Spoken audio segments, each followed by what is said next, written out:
So I have a disclaimer to offer here at the beginning of my sermon, and that is that it has, in many ways, been the result of some ideas, some fresh readings of these passages that many of us find familiar. And so if some of these thoughts are undeveloped, it's because they're very new.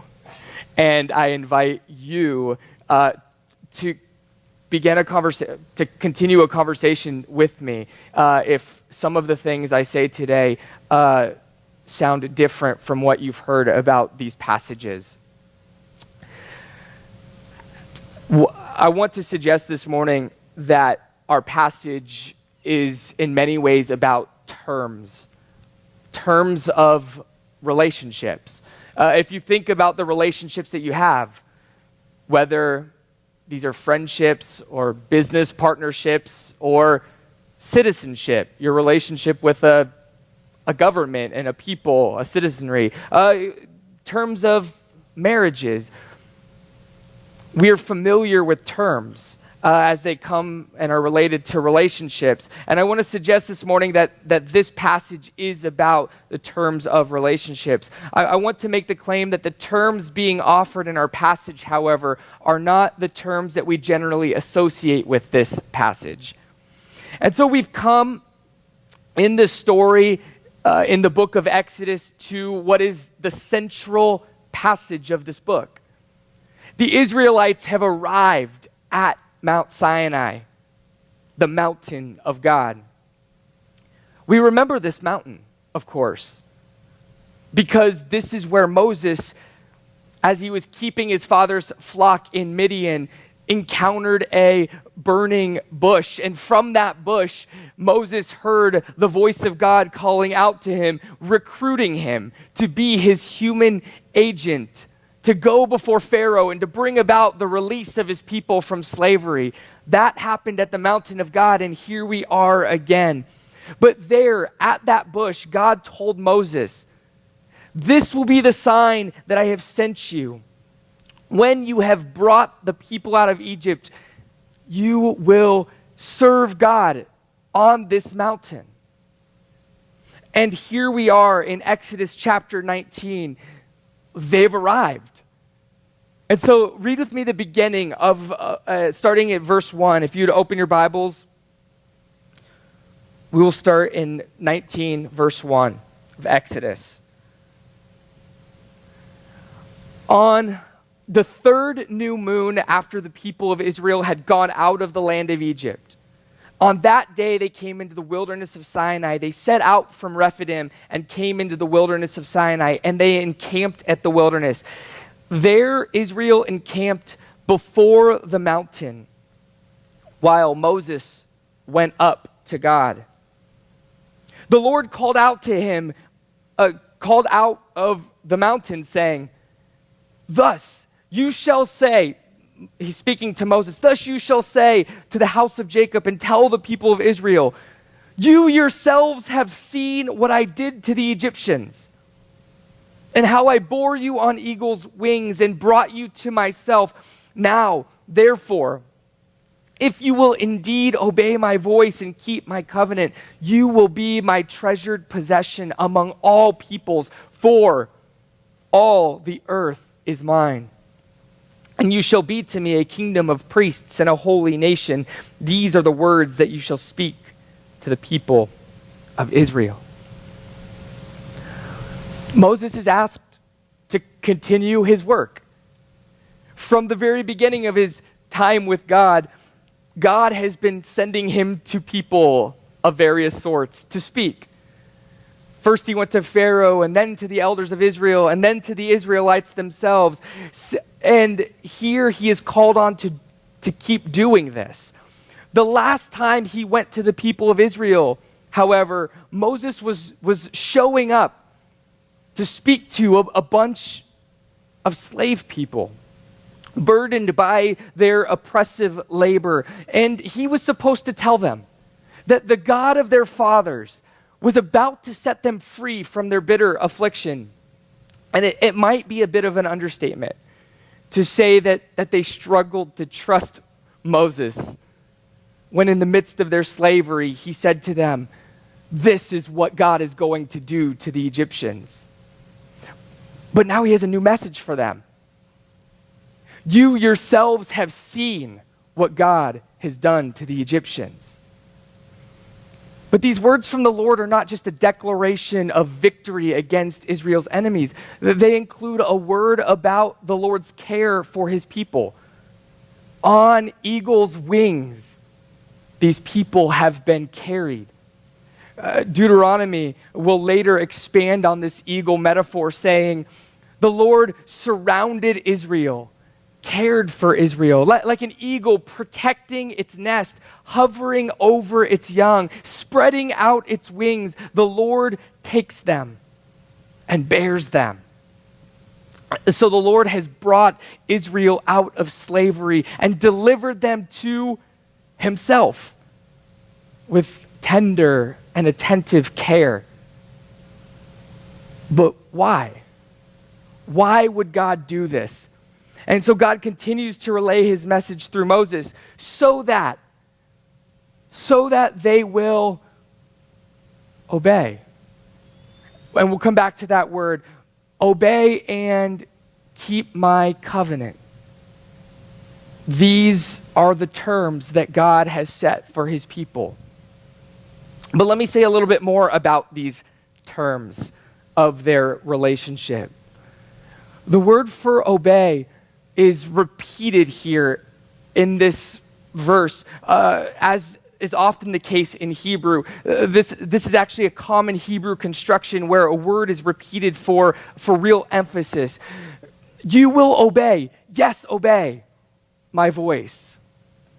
But obey may not carry the connotation, the right connotation, because it may not be best to think about obey with a sort of slavish obedience or a military obedience. And those tend to be the ways that we think about the word obey. Rather, this word carries with it a relational obedience. One hears the voice of another and responds. Adam was said to have obeyed the voice of Eve in taking the fruit. Abraham was said to have obeyed the voice of Sarah in taking Hagar to produce a son. God is said to have obeyed the cries of the Israelites when they groaned with affliction. Right? So you can see that our go-to connotation for the word obey might not be quite right, but neither is heard. Simply, they heard his voice. There is both a hearing and a responding that are involved.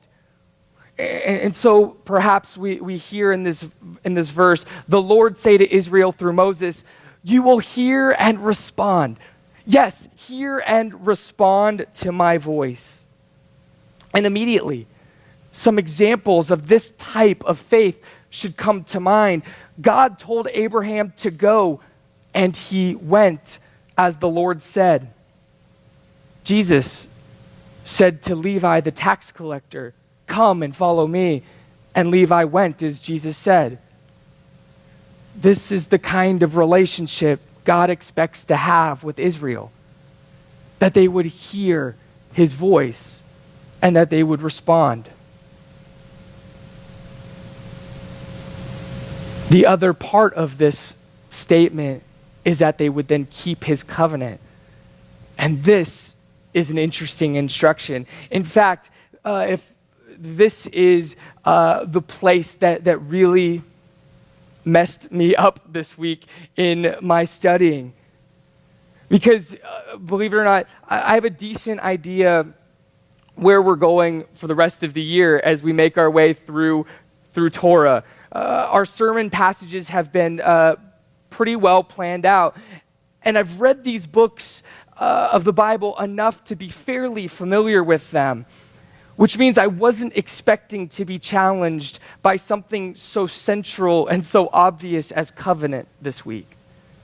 In fact, in my planning notes for this week, I set this week apart chapters 19 through 24 of Exodus, describing them just as God's covenant with Israel. As I've understood the story, what I've always expected is that this is what God has been leading Israel towards, the making of a covenant. He brought them to Sinai in order to establish his covenant with them. And this is what I've assumed when I read in that first verse, you will keep my covenant. To which I started to ask a new question this week. And it was a question that I had never considered. The question was, you shall keep my covenant. And I wondered, which covenant? Which covenant does the Lord expect these newly freed Israelites to keep? And does it make a difference? My assumption has always been that the covenant that God made with them at Mount Sinai, but there is no covenant cut or made in chapter 19, which is where we start. When Israel arrives to meet God at the mountain, there is no covenant making. And there isn't any covenant making in 20 or 21 or 22 or 23. It's not until chapter 24 when we finally get a covenant being cut or made between the Lord and Israel. And it seems from the details of that experience, that encounter with God, that this is a different kind of covenant than we've seen before. And so we ask, is this covenant? Is this the covenant that the Lord urges Israel to keep in chapter 19? And there are a few factors that suggest to me that the Lord is not referring to the covenant that will come in chapter 24, but another one. And so I want to explore those together. And the first factor is found in the story that leads up to Sinai and leads up to their meeting with God at this place. And it has to do with covenant talk before this event. A detail throughout all of Exodus and even back into Genesis that I had never noticed was that there is no mention at any point in the story that God intends to make a covenant with Israel at Sinai. Yet there are several references to a covenant along the way. Starting back in chapter 2, God heard and responded to the Israelites groaning in their slavery. And we're told that God remembered his covenant with Abraham, Isaac, and Jacob. And then, after the burning bush, God sends Moses back to Egypt to confront Pharaoh. And some of you remember this as you've been reading it in your small groups. Almost every group has been like, oh, what's going on here? He almost kills Moses on his way back because his son is not circumcised. Well, Moses has been sent to speak to the Israelites on behalf of the God of their fathers, the God of Abraham, the God of Isaac, the God of Jacob. He's going to try to persuade these people that this God has revealed himself to Moses and has a message for them. And he's going to show up with an uncircumcised son. Remember that circumcision was to be the sign of the covenant that God made with Abraham and his offspring. There's no way Moses is showing up with his son uncircumcised and the people will listen or heed his message. And then in chapter 6, the Lord speaks of covenant, and he reminds Moses about the covenant that he established with Abraham, Isaac, and Jacob, the covenant that he established to give them the land of Canaan, that place where they're heading right now. And he tells Moses that it was this covenant that led the Lord to hear and to respond to the Israelite groans in their slavery. It is this covenant that the Lord will fulfill by bringing Israel out of Egypt, by delivering them from slavery, by redeeming them and taking them into the land that he promised. This is the covenant that God is at work fulfilling. And then chapter 6 is the last time we hear anything about covenant until the Israelites arrive at the mountain of God and God urges them to keep his covenant, which ought to suggest to us that the Lord is speaking of the covenant, of which Israel is already a participant. See, Israel has not come to Sinai to become God's people. By means of God's promise to Abraham, they already are God's people. God says this much when he refers to them as my people, and also when he refers to them as his firstborn son. While they are still in Egypt, they are already his people. And so in this way, obeying the Lord's voice, keeping the covenant, are not the way in which Israel becomes God's treasured possession among all peoples. Hearing and responding to the Lord's voice, keeping the covenant, these are the ways that they live as God's treasured people. These are the ways that Abraham walked with God. When God spoke, Abraham listened and he obeyed. He demonstrated trust that God would remain faithful to his promises. And so too, Israel is to listen to their God and he's to obey them. And they are to trust that God is going to be faithful to his covenant promises. And they are to live out that trust. And this is how they keep the covenant. There's another factor that suggests that the covenant being urged to be kept in chapter 19 was the covenant given to Abraham. And that is the results of the covenant. Abraham was never just the father of the Israelites. He is to be the father of a multitude of nations. God has blessed him so that he might bless the nations of the earth. And at several key moments in the story through Exodus, God has made known his intentions to use Israel to spread the name of himself throughout the earth. We see the covenant with Abraham being fulfilled through Israel in moments like when Jethro, Moses' father-in-law, comes to the Israelites because he's heard reports about the Lord's work for them. And he wants to see if they're true. And Moses and Jethro speak, and Moses speaks about all of the things that God has instructed them and done for them. And Jethro responds by worshiping God.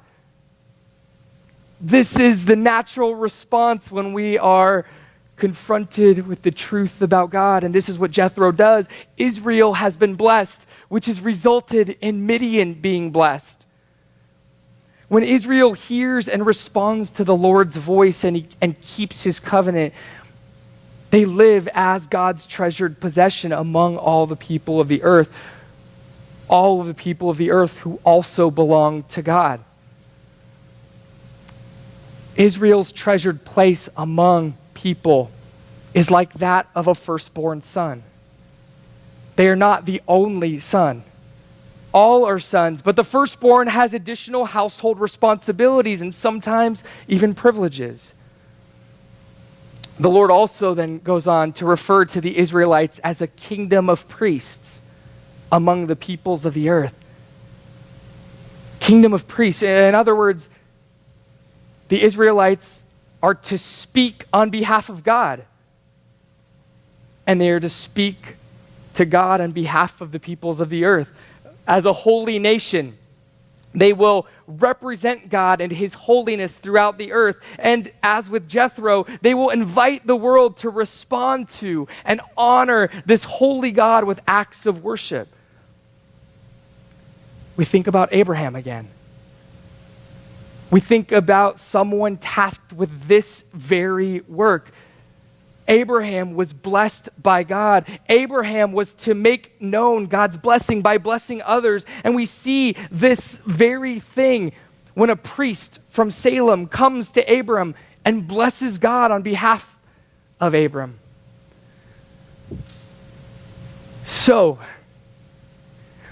based on all of these factors, the terms of the covenant, the actual talk of covenants prior to this event, the identity of Israel as God's firstborn son, just chapters earlier, the worldwide effect of the covenant and the priestly nature of the covenant people. It seems reasonable to me to assume that in Exodus chapter 19, the Lord is urging the people to keep the covenant that he cut with Abraham. So turn with me briefly to Genesis chapter 17, verse 7, just so that we might refresh ourselves on what this might actually mean.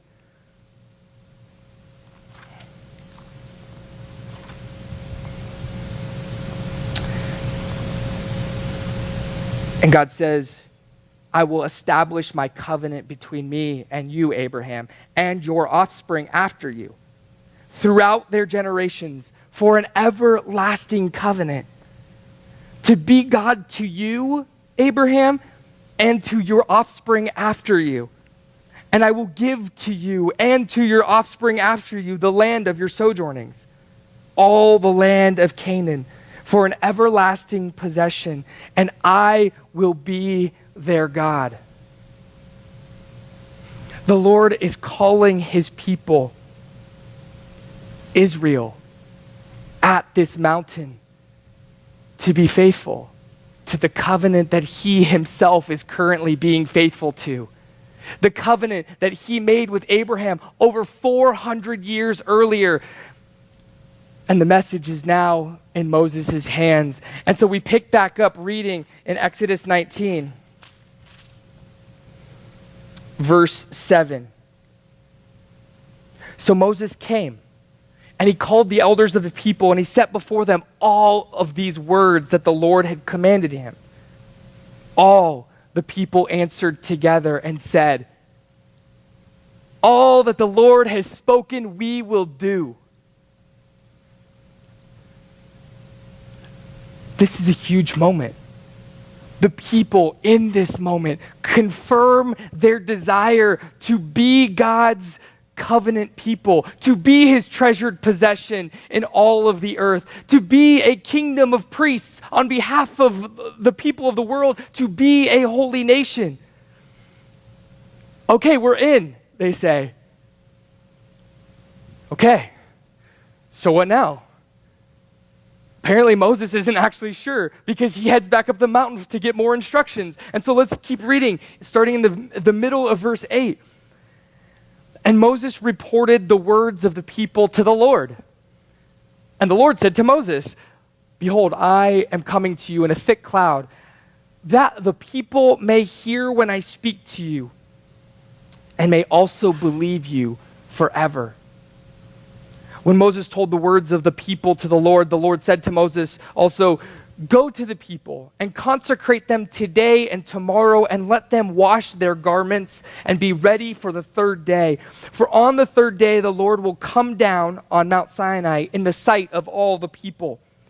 And you shall set limits for the people all around, saying, take care not to go up into the mountain or touch the edge of it. Whoever touches the mountain shall be put to death. No hand shall touch him, but he shall be stoned or shot, whether beast or man, he shall not live.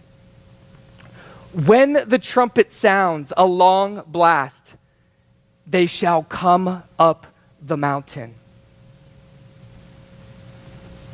So Moses went down from the mountain to the people, and he consecrated them. And they washed their garments, and he said to the people, be ready for the third day. To summarize what is happening, the people have confirmed their desire to walk with God as Abraham did, to obey God's voice, to keep the Lord's covenant. When the Lord tells Moses, or when Moses tells the Lord this, the Lord begins to help them make preparations to meet with the people as he intended. This was going to be the place where the people came and they worshiped God on this mountain. And so the Lord begins to give these instructions. And he says a couple things. First, he tells Moses that this meeting is going to establish Moses' ongoing trustworthiness once and for all among the people. Second, the Lord requires some degree of preparation for this meeting. In the same way, we remember the last time we were at this mountain, Moses was instructed to take off his sandals because he was on holy ground. Some sort of preparation is needed, a preparing of themselves for this encounter with God. And then third, they are to respect the boundaries until the appropriate time. For 3 days, they're to stay back from the mountain. On the third day, at the blast of the trumpet, they are to come up the mountain and listen to God speak to Moses. Do you remember coming back from church camp? Or the day after what you hoped would be a life-changing trip to the altar? Remember how quickly that commitment was put to the test? Israel immediately faces their first test after declaring their desire to keep God's covenant. They've received instructions from the Lord. And so what will they do with them? How will they respond when God has given them words to heed? This ought to remind us also of another test. Remember when Abraham was instructed to come up a mountain? To go up a mountain and to offer his son to God as a sacrifice? Abraham obeyed God's voice, and God expressed in that moment that he would bless Abraham and his descendants for this kind of trust and obedience. Abraham models the kind of obedience that a relationship with God, that walking with God entails. Here now, Israel is instructed to stay away and to prepare themselves until a time that they are then to come up a different mountain to listen to the Lord. And they start out all right. They stay away and they prepare themselves. And then we pick up again at verse 16. On the morning of the third day, there were thunders and lightnings and a thick cloud on the mountain and a very loud trumpet blast, the signal that they were to wait for, so that all the people in the camp trembled. Then Moses brought the people out of the camp to meet God, and they took their stand at the foot of the mount. Now Mount Sinai was wrapped in smoke because the Lord had descended on it in fire. The smoke of it went up like the smoke of a kiln, and the whole mountain trembled greatly. And as the sound of the trumpet grew louder and louder, Moses spoke, and God answered him with a voice. The trumpet blast comes. That was the signal. That was to be the signal that they were to come up the mountain.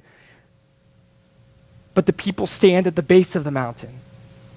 Even as the trumpet blew louder and louder, the people would not move. And what follows then are actually the very first instructions in all of the Bible for a priest to come near to the Lord on behalf of his people.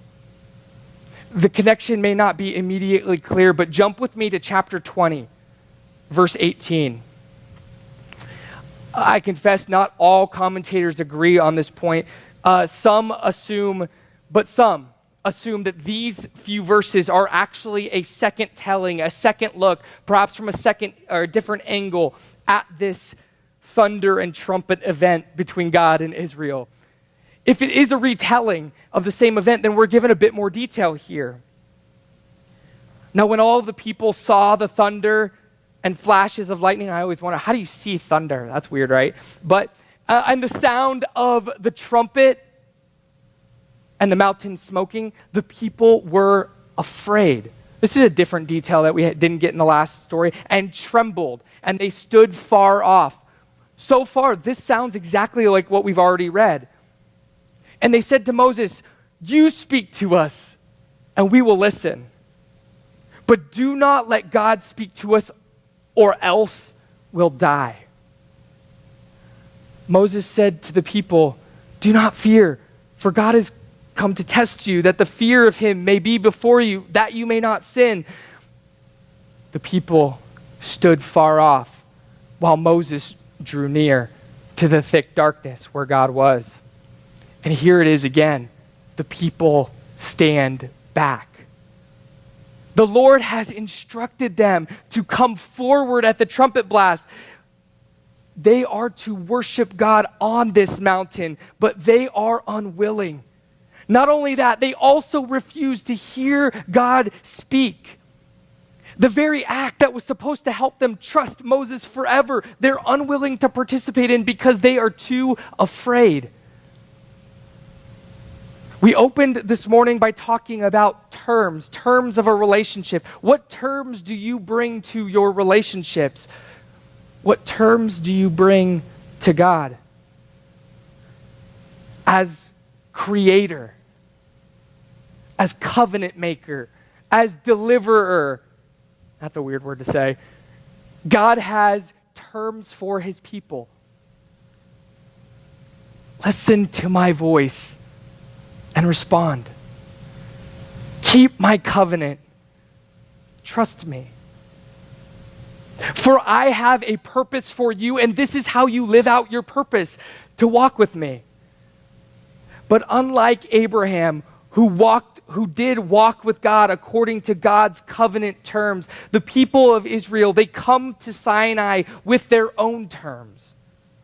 We will obey your voice, God, and keep your covenant, but we're going to do it from back here at arm's length, where we don't actually have to hear your voice, but we want a relationship with you, as long as it's through Moses or someone else who lets us stay at a distance. In other words, we don't actually desire to obey your voice, God. We don't actually desire to keep your covenant and to walk with you. We desire a different kind of covenant, one where there is distance, one where there is clarity, one that feels safer, one that is perhaps mediated through someone easier to doubt and to deny. And in that moment, God gives them exactly what they want. These people that were supposed to be his kingdom of priests, they become a kingdom with priests. I had always assumed that God's meeting with Israel at Sinai was the place where God dropped tablets of terms on them, and that was what God intended. That this was now the time to give them the law and the tabernacle and the priesthood.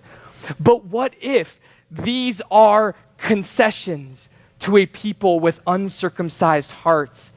What if this is what God does with those who resist and refuse to walk with him after openly declaring they would do all that he had said?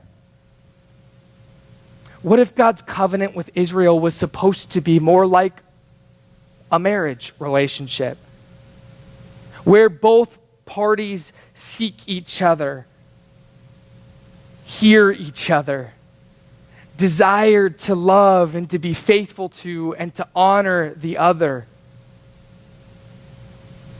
What if we come to God with the same kinds of terms that Israel brought to him? This is a question I've been wrestling with since having these thoughts about this passage this week. How often do we refuse to hear God? How often do we refuse to hear and respond to the words that God has given us in Scripture? God, just tell me what I need to know through someone else. I don't want to actually read your words for myself. How often do we refuse to trust God with his commands, even though he has demonstrated that he has power even over death in raising Jesus from the dead? How often do we hold back and say, sorry, God, that's really unsafe. I can't risk my life or my family or my comfort or my reputation. And so we hold God's commands at arm's length.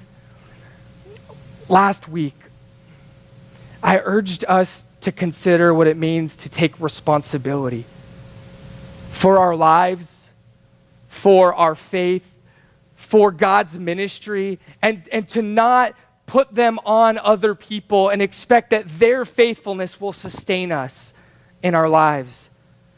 This week, I'm wondering if our faithfulness, our ongoing faithfulness to God's covenant depends on us actually taking this responsibility. That what we heard last week is not just an invitation, but a necessity if we are to walk with God the rest of the days of our life. Will we listen and obey? Will we walk with God according to the new covenant that he has offered us? This is the challenge I hear being offered to us in our passage this morning.